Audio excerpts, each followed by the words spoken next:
Students, welcome back once again to Edelweiss English Channel. Students, आज के इस video में हम जो डिस्कस करने जा रहे हैं वो है question answers from the text book NCERT, यानी कि एनसीईआरटी टेक्स्ट बुक के question answers from the chapter portrait of a lady written by Khushwant Singh. तो पहले हम शुरू करते हैं अंडरस्टैंडिंग द टेक्स्ट पार्ट से। पहला question, mention the three phases of the author's relationship with his grandmother before he left the country to study abroad। तो उन तीन फेजेस के बारे में बताना है जो ऑथर की लाइफ में आए इससे पहले कि वो विदेश चले गए अब्रॉड पढ़ने के लिए।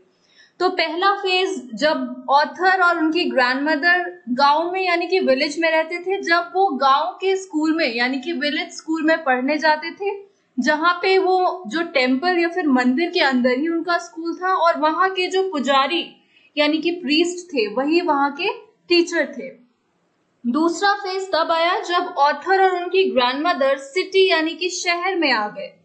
इसके बाद ऑथर सिटी स्कूल में जाने लगे, पर अभी भी ऑथर और उनकी ग्रैंडमदर सेम रूम शेयर करते थे और उनमें बातचीत होती थी। हालांकि ग्रैंडमदर को बिल्कुल भी पसंद नहीं था स्कूलिंग सिस्टम जो ऑथर को मिल रहा था, जहां पे गॉड या फिर स्क्रिप्चर्स के बारे में कोई बात नहीं होती थी। तीसरा और फाइनल फेज तब आया जब ऑथर यूनिवर्सिटी में चले गए और उन्हें अपना खुद का कमरा दे दिया गया। इस फेज के बाद उन दोनों के बीच में जो कॉमन लिंक था, जो उनका कमरा था जिसकी वजह से वो साथ रहते थे, वो छिन गया और ऑथर और उनकी ग्रैंडमदर में बातचीत बिल्कुल ही बंद हो गई। अब हम देखेंगे 3 reasons why the author's grandmother was disturbed when he started going to the city school। तो हम सब जानते हैं कि शहर में यानी कि सिटी में आने से पहले ऑथर विलेज स्कूल यानी कि गांव के स्कूल में पढ़ते थे और वहां ग्रैंडमदर हर रोज उनके साथ जाया करती थी। सिटी स्कूल में वो उनके साथ स्कूल नहीं जा पाती थी, she could not accompany him to the school. तो ये पहला रीजन। दूसरा रीजन कि गॉड और स्क्रिप्चर्स यानी कि धर्म ग्रंथों के बारे में या फिर भगवान के बारे में कुछ नहीं बताया जाता था, कोई पढ़ाई नहीं होती थी, सिर्फ साइंस और मैथमेटिक्स सब्जेक्ट्स के बारे में पढ़ाई होती थी। और तीसरी चीज, यहाँ पे म्यूजिक के लेसन्स दिए जाते थे सिटी स्कूल में और ग्रैंडमदर का मानना था कि म्यूजिक या फिर संगीत अच्छे लोगों के लिए नहीं है। तो इन तीन कारणों की वजह से ग्रैंडमदर बहुत डिस्टर्ब हुई जब उन्हें पता चला कि ऑथर को यानी कि खुशवंत सिंह को इस प्रकार का एजुकेशन प्रोवाइड किया जा रहा है। अब हम देखते हैं third question, 3 ways in which the author's grandmother spent her days after he grew up।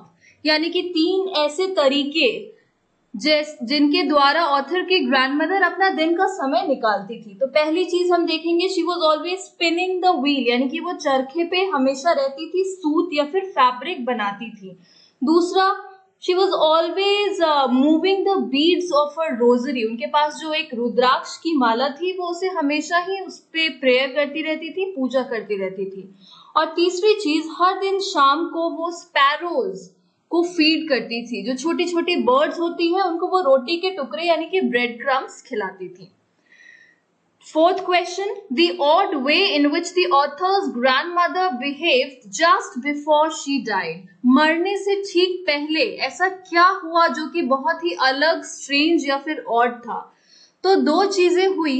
सबसे पहली बात कि ग्रैंडमदर हर दिन पूजा किया करती थी, मरने से ठीक पहले वाले दिन उन्होंने पूजा नहीं की। और दूसरी चीज, उन्हें संगीत यानी कि म्यूजिक से नफरत थी, पर उस दिन उन्होंने खुद एक ड्रम लाया, उसे बजाया और साथ में गाना भी गाया। So she beat the drum and she also started to sing. She also did not pray. तो ये सारी और चीजें हुई जो ग्रैंडमदर ने बिहेव की just before her death. Fifth question, the way in which sparrows express their sorrow. Sorrow का मतलब दुख। तो हमें ये बताना है कि स्पैरोज ने अपना दुख कैसे प्रकट किया जब ऑथर की ग्रैंडमदर मर गई, व्हेन ऑथर्स ग्रैंडमदर डाइड। तो हम सब ने देखा कि sparrows did not touch the bread crumbs, जो रोटी के टुकड़े फेंके हुए थे उन्होंने वो टुकड़े नहीं खाए स्पैरोज ने। And they sat near the grandmother's body, वो ग्रैंडमदर की बॉडी के चारों तरफ बैठी रही जब तक कि उनकी बॉडी को अंतिम क्रियाकर्म यानी कि उनके क्रेमेशन के लिए ले नहीं जाया गया। अब हम देखेंगे talking about the text. Talk to your partner about the following. Author's grandmother was a religious person. What are the different ways in which we come to know this? इसका मतलब कि ऑथर की जो ग्रैंडमदर है वो एक धार्मिक महिला है. हम किन चीजों से ये पता कर सकते हैं कहानी में? तो सबसे पहली बात कि वो हर दिन ऑथर के साथ, खुशवंत सिंह के साथ मंदिर जाया करती थी. वहां पे वो स्क्रिप्चर्स यानी कि धार्मिक ग्रंथ पढ़ती थी. दूसरी चीज, वो दिन भर जो रुद्राक्ष की माला है यानी कि रोजरी बीड्स, उनके द्वारा प्रार्थना करती रहती थी. तीसरी चीज हम ये देखेंगे कि उन्हें बहुत दुख पहुंचा जब उन्हें पता चला कि ऑथर यानी कि खुशवंत सिंह के स्कूल में गॉड या फिर स्क्रिप्चर्स के बारे में कोई पढ़ाई नहीं होती. Question number 2. Describe the changing relationship between the author and his grandmother. Did their feelings for each other change? तो हम देखेंगे कि जब विलेज में ऑथर और उनकी ग्रैंडमदर रहते थे, दे वो वेरी क्लोज, वो बहुत करीब थे.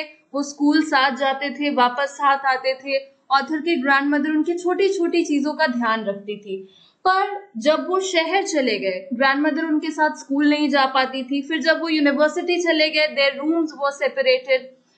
So distance grew between these two people, author and his grandmother. दोनों के बीच में दूरियां तो बढ़ गई, लेकिन उनके फीलिंग्स एक दूसरे के लिए चेंज नहीं हुए. They still loved each other. The only thing is they did not express it. उन्होंने अपने प्यार को दिखाना बंद कर दिया.